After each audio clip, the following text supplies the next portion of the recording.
respond to yung mga sinasabi na lilipat ka na sa channel 2? Salamat, napapansin nila yun. Kumbaga, napapansin nila, naisip nila yun, pero mahirap sagutin yan eh, kasi ito na lang, GMA yung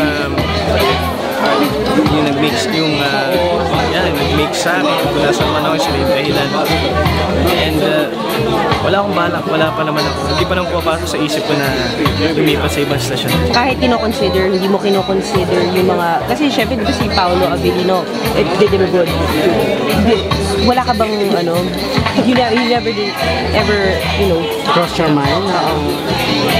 Well, masaya ako sa nangyayari kay Paolo ngayon kasi Paolo, kasabay ko yun sa Starstruck, happy ako. Basta as long naman na may trabaho tayo at masaya tayo sa ginagawa natin, susuportahan ko kahit sino man yan. At marami akong kaibigan sa Channel 2 na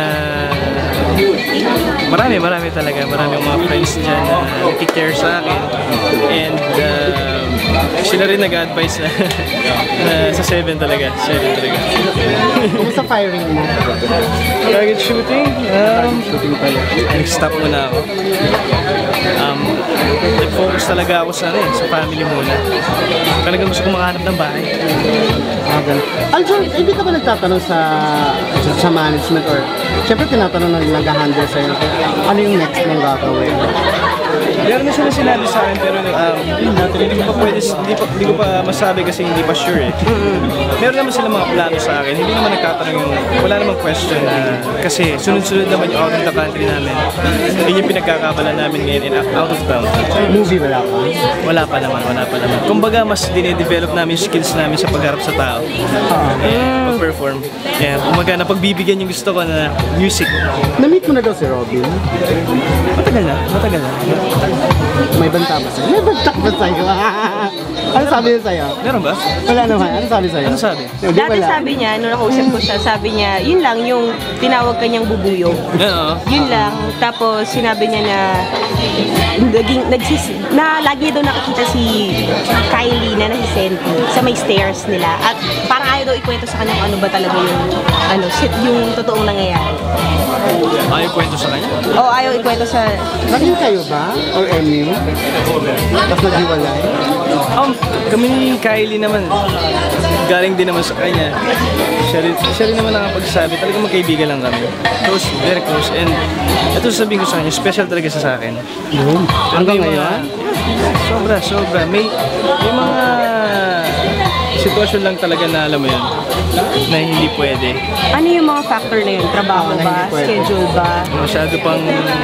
Masyado pa nga kami mga bata, tapos nagtatrabaho kami. At marami pa kami mga pangarap na gustong maabot. Masyado ba malalim? Kasi totoo yun. Seryoso na yung level. So parang yun yung mga factors ba't hindi nyo makasa yung relationship nyo? Pero happy kami. Masaya kami dahil minsan nagkakasama kami, minsan lumalabas kami. Minsan nakakalabas naman kami. Na-meet mo na ba si Bibi? Hindi pa nga eh. Ano sabi ni Kylie? Kapamit ba sa'yo? Or sa Tinanong ko kasi na-interview nga ako tapos nabanggit sa akin. Tapos tinanong ko siya. Nabanggit niya sa akin. Sabi ko, pakilala mo naman sa akin si Bibi. Si Bibi sabi. Okay yan.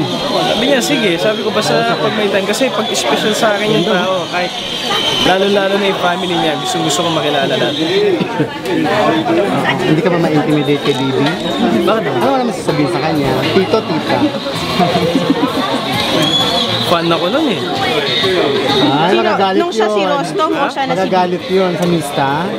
Pinapanood ko siya, no?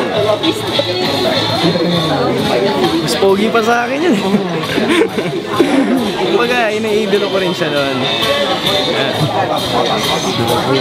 Excited ka ma-meet siya. Ang idolo mo. Yun na lang yung sabihin yun na lang gusto kong sabihin. Excited po ako ma-meet siya. May na-set na bang date kung kailan kayo mag-meet? Wala pa naman. This summer? Hindi kasi namin masyado na pag-uusapan ni Kylie, pero napag-usapan namin na gusto ko siya ma-meet yun. Okay na yan. Pero yung sa schedule o ano man, wala eh. Sobrang busy din ni Kylie.